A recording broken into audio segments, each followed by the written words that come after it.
Assalamualaikum warahmatullahi wabarakatuh. Apa kabar teman-teman semua? Semoga dimanapun teman-teman berada, teman-teman dalam keadaan sehat walafiat. Puji serta syukur mari kita panjatkan kehadiran Allah Subhanahu wa Ta'ala, sehingga kita dapat melaksanakan pembelajaran pada hari ini. Pada hari ini kita bertemu lagi pada mata pelajaran sosiologi. Adapun materi kali ini kita akan membahas mengenai dampak permasalahan sosial terhadap kehidupan publik.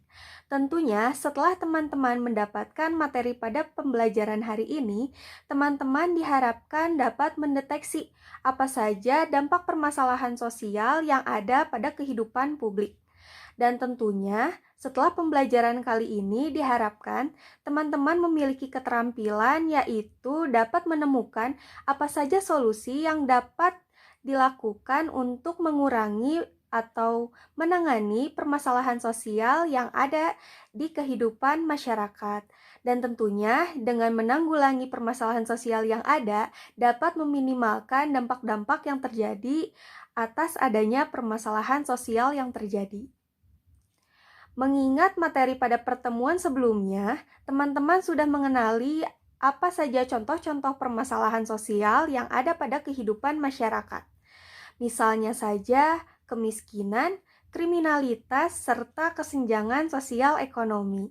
Sehingga pada pembelajaran kali ini kita akan membahas mengenai dampak-dampak yang ditimbulkan dari beberapa permasalahan sosial yang tentunya ada di kehidupan masyarakat sekitar. Pun pada pembelajaran kali ini teman-teman tidak hanya mendengarkan materi yang akan saya jelaskan, tapi teman-teman akan saya tayangkan PowerPoint yang berkaitan dengan materi yang akan saya paparkan. Baik, sebelum kita memasuki pada materi inti, yaitu mengenai dampak permasalahan sosial terhadap kehidupan publik, alangkah lebih baik kita mengenal terlebih dahulu definisi dari dampak serta masalah sosial. Nah, dampak ini secara sederhana dapat diartikan sebagai sebuah akibat ataupun pengaruh. Pada konteks permasalahan sosial, dampak ini dapat diartikan sebagai akibat atau pengaruh yang terjadi setelah adanya permasalahan sosial yang terjadi di masyarakat. Adapun dampak ini dapat terbagi ke dalam dua macam. Ada dampak positif serta dampak negatif. Akan tetapi, dengan adanya permasalahan sosial, lebih cenderung menimbulkan dampak-dampak yang berorientasi pada dampak negatif. Selanjutnya, kita akan mengenal ataupun mengingat kembali definisi dari masalah sosial. Menurut Surjono Sukanto, masalah sosial ini merupakan suatu ketidaksesuaian antara unsur kebudayaan ataupun masyarakat yang membahayakan kehidupan kelompok sosial. Jika terjadi bentrokan antara unsur-unsur yang ada di masyarakat, dapat menimbulkan gangguan hubungan sosial seperti kegoyahan dalam kehidupan masyarakat. Adapun permasalahan sosial ini terjadi karena adanya ketidaksesuaian antara nilai sosial dengan realitas sosial yang ada di masyarakat. Adapun masalah sosial ini dapat terjadi atau dapat ditimbulkan dari adanya perubahan sosial yang terjadi ataupun bencana alam. Selanjutnya, ada beberapa dampak permasalahan sosial terhadap kehidupan publik yang akan kita bahas pada pertemuan kali ini. Seperti kita ketahui, masalah sosial tidak akan berhenti pada masalah tersebut. Tentunya masalah tersebut, jika tidak ditangani segera, akan menimbulkan berbagai macam dampak yang dapat berpengaruh kepada aspek-aspek kehidupan di masyarakat. Nah, pada pertemuan kali ini, kita akan membahas 5 dampak permasalahan sosial terhadap kehidupan publik. Yang pertama, ada meningkatnya angka pengangguran. Kedua, meningkatkan angka kriminalitas. Yang ketiga, meningkatnya kesenjangan antara orang kaya dan orang miskin. Keempat, adanya perpecahan kelompok. Dan yang terakhir, yaitu munculnya perilaku menyimpang. Yang pertama, ada meningkatnya angka pengangguran dan dinilai dapat berdampak kembali pada aspek-aspek kehidupan di masyarakat. Pertama, ada dampak pengangguran terhadap perekonomian. Pengangguran ini dinilai dapat menghambat suatu proses pembangunan. Mengapa hal tersebut bisa terjadi? Karena dengan adanya pengangguran ini dapat ikut menurunkan pendapatan nasional serta menghambat sektor perpajakan dan tentunya akan berdampak pula pada dana anggaran pembangunan yang ikut menurun. Kedua, ada dampak pengangguran bagi kehidupan sosial. Dengan meningkatnya angka pengangguran ini akan beriringan dengan meningkatnya angka kejahatan. Mengapa hal tersebut terjadi?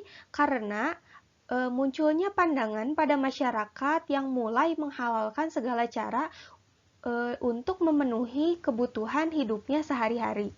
Yang ketiga, ada dampak pengangguran terhadap pendidikan.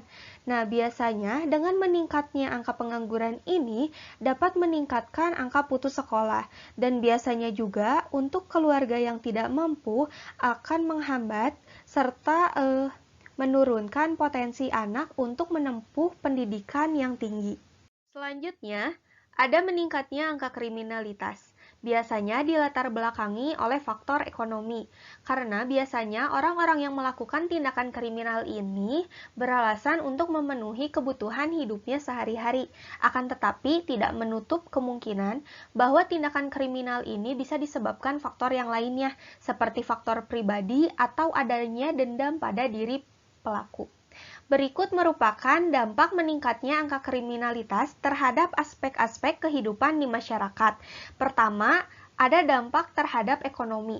Pada contoh kasus perampokan dinilai tidak dapat meningkatkan perekonomian bangsa, karena biasanya pada kegiatan ini hanya terjadi perpindahan harta atau uang dari satu tangan ke tangan yang lainnya, serta tidak menambah jumlah nilai uang yang beredar di masyarakat. Selanjutnya, pada kasus lain, yaitu beredarnya uang palsu. Misalnya saja di Indonesia, beredarnya uang palsu dapat menimbulkan dampak negatif, yaitu menurunkan nilai jual rupiah di dunia. Selanjutnya, ada dampak terhadap keamanan. Yang pertama, munculnya rasa takut di masyarakat. Kedua, rasa ketidakyakinan masyarakat terhadap pihak keamanan, karena biasanya masyarakat mulai kurang percaya atau bahkan tidak percaya pada pihak keamanan karena tidak dapat mencegah terjadinya tindakan kriminal. Yang ketiga, maraknya praktik tindak kekerasan, baik itu di dalam keluarga ataupun ruang lingkup yang lebih luas, yaitu kehidupan di masyarakat. Keempat, menyebabkan perpecahan masyarakat. Dan selanjutnya, ada dampak yang terakhir, yaitu dampak terhadap kehidupan sosial. Yang pertama, mulai minimnya tenggang rasa, gotong royong, serta upaya dalam penyelesaian masalah secara kekeluargaan dalam kehidupan bermasyarakat. Dan selanjutnya, yaitu membuat masyarakat saling curiga satu sama lain hingga memudarkan persatuan dan kesatuan bangsa. Selanjutnya, meningkatnya kesenjangan antara orang kaya dan orang miskin. Biasanya kesenjangan ini tidak hanya disebabkan oleh perbedaan usaha yang dilakukan oleh kedua pihak, melainkan ada hal lain yang melatar belakangi kesenjangan sosial, yaitu adanya akses yang berbeda terhadap sumber-sumber perekonomian, misalnya saja jenjang pendidikan, sehingga dapat mempengaruhi kesenjangan sosial yang terjadi pada orang kaya serta orang miskin. Adapun kesenjangan ini juga menimbulkan beberapa dampak. Yang pertama, kesenjangan ini dapat menimbulkan konflik sosial yang berakibat pada berkurangnya pertumbuhan ekonomi. Dan selanjutnya, kesenjangan ini juga dapat mempengaruhi ketahanan ekonomi pada dua belah pihak. Orang kaya biasanya memiliki ketahanan ekonomi yang kuat, sedangkan orang miskin mudah jatuh ke dalam kemiskinan. Selanjutnya, adanya perpecahan kelompok. Suatu kelompok sosial akan mengalami dinamika dari masa ke masa, yang mana dinamika ini disebabkan oleh adanya konflik sosial. Berikut merupakan beberapa faktor konflik sosial. 1. Tidak ada keseimbangan kekuatan dalam kelompok. Kedua, terdapat golongan yang ingin merebut kekuasaan. Ketiga, munculnya kepentingan yang tidak seimbang. Dan terakhir, perbedaan paham dalam memenuhi tujuan kelompok. Ketika faktor tersebut terjadi, tentu akan mengakibatkan adanya konflik sosial, yang mana dapat menyebabkan terjadinya perpecahan antar kelompok. Akibatnya, dapat timbul perubahan struktur dalam kelompok tersebut dengan tujuan mencapai keadaan yang lebih stabil. Yang terakhir, munculnya perilaku menyimpang. Tolak ukur perilaku menyimpang ini yaitu nilai serta norma yang berlaku di masyarakat, sehingga ketika seseorang melakukan tindakan yang tidak sesuai dengan nilai dan norma yang berlaku, akan dikategorikan ke dalam perilaku menyimpang. Berikut merupakan dampak positif serta negatif perilaku menyimpang. Yang pertama saya akan paparkan yaitu dampak negatif penyimpangan sosial bagi pelaku. 1. Memberi pengaruh psikologis, penderitaan kejiwaan, serta tekanan mental terhadap pelaku. Kedua, dapat menghancurkan masa depan pelaku. Ketiga, dapat menjauhkan pelaku dari Tuhan dan dekat dengan perbuatan yang dosa. Dan terakhir, adanya perbuatan yang dilakukan dapat mencelakakan dirinya. Selanjutnya, ada dampak negatif penyimpangan bagi kehidupan di masyarakat. 1. Dapat mengganggu keamanan, ketertiban, serta ketidakharmonisan dalam masyarakat. Kedua, merusak tatanan nilai norma yang berlaku di masyarakat. Dan ketiga, menimbulkan beban sosial, psikologis, dan ekonomi bagi keluarga pelaku. Dan terakhir, merusak unsur-unsur lain yang mengatur perilaku individu dalam kehidupan di masyarakat. Akan tetapi, menurut Emil Durkheim, perilaku menyimpang ini dapat menimbulkan dampak positif. Yang pertama, perilaku menyimpang ini dapat memperkokoh nilai serta norma yang berlaku di masyarakat. Kedua, tanggapan terhadap perilaku menyimpang ini akan memperjelas batasan moral. Ketiga, tanggapan terhadap perilaku menyimpang akan menumbuhkan kesatuan pada masyarakat. Dan yang terakhir, perilaku menyimpang ini dapat mendorong terjadinya perubahan sosial. Setelah mengetahui berbagai macam dampak permasalahan sosial terhadap kehidupan publik, kita perlu mengetahui apa saja solusi yang dapat dilakukan untuk mengatasi permasalahan sosial tersebut. Terdapat dua solusi yang dinilai tepat untuk dilakukan dalam mengatasi permasalahan sosial. Pertama, negara membuat suatu kebijakan sosial yang benar-benar akurat yang didasarkan pada data dan informasi terkini. Kedua, masalah sosial sebetulnya dapat dipecahkan dengan melakukan tindakan bersama oleh masyarakat sehingga tercipta sebuah kondisi masyarakat yang lebih ideal. Dalam mendeteksi permasalahan sosial, ada dua pendekatan yang tepat. Yang pertama, person blame approach atau pendekatan pada level individu. Biasanya faktornya berupa fisik, psikis, proses sosialisasi. Adapun pendekatan yang kedua yaitu pendekatan pada level sistem atau system blame approach. Contohnya saja pada masalah pengangguran, kita tidak dapat mengetahui penyebabnya hanya bertanya pada pengangguran tersebut, akan tetapi melalui pendekatan sistem, yaitu misalnya sistem pendidikan ataupun ekonomi dari pengangguran tersebut.